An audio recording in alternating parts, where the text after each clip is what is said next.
Hey guys, welcome back to ಜೀಸ್ kitchen. ಇವತ್ತು ನಮ್ಮ ಮನೇಲಿ ಕುಂಬಳಕಾಯಿ ಪಲ್ಯ ಮಾಡ್ತಾಯಿದ್ದೀವಿ. ನಮ್ಮಮ್ಮ ಹೇಗೆ ಮಾಡ್ತಾರೆ ಅಂತ ನೋಡೋಣ. ಫಸ್ಟು ಈ ಥರ ಕುಂಬಳಕಾಯಿ ಎಲ್ಲ ಹೆಚ್ಚಿಡ್ಕೋಬೇಕು. ಅದರಲ್ಲಿರೋ ಬೀಜ ಎಲ್ಲ ತೆಗಿಬೇಕು. ಅದ್ರ ಜೊತೆಗೆ ಸ್ವಲ್ಪ ಕೊತ್ತಂಬರಿ, ಸ್ವಲ್ಪ ಮೆಣಸಿನ್ಕಾಯಿ, ಹಸಿರು ಮೆಣಸು ಮತ್ತು ಕೆಂಪು ಮೆಣಸು ಎರಡೂ. ಅದ್ರ ಜೊತೆಗೆ ಸ್ವಲ್ಪ ಕಾಯಿ ತುರಿ ತುರ್ಕೋಬೇಕು. ನಾವು ತಿಪ್ಟೂರಲ್ಲಿ ತೆಂಗಿನಕಾಯಿ ತುಂಬ ಫೇಮಸ್. ಸೊ ಇಲ್ಲಿ ತೆಂಗಿನಕಾಯಿದೆ, ಕೊಬ್ಬರಿದೆ ಎಣ್ಣೆ ಯೂಸ್ ಮಾಡ್ತಾಯಿದ್ದೀವಿ. ಓಕೆನಾ. 1 ಸ್ಪೂನ್ ಕೊಬ್ಬರಿ ಎಣ್ಣೆ, ಸಾಸಿವೆ, ಜೀರಿಗೆ, ಆಮೇಲೆ ಕರ್ಬೇವಿನ ಸೊಪ್ಪು.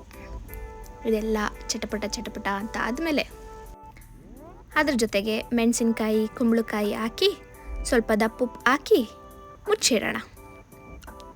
ಇವಾಗ ಚೆನ್ನಾಗಿ ಬೆಂದಿರುತ್ತೆ. ಅದಕ್ಕೆ ಸ್ವಲ್ಪ ಕಾಯಿ ತುರಿ ಹಾಕಿ ಎಲ್ಲ ಚೆನ್ನಾಗಿ ಮಿಕ್ಸ್ ಮಾಡಿಬಿಟ್ರೆ ಕುಂಬಳಕಾಯಿ ಪಲ್ಯ ರೆಡಿ. ಲಾಸ್ಟಲ್ಲಿ ಸ್ವಲ್ಪ ಕೊತ್ತಂಬರಿ ಸೊಪ್ಪು.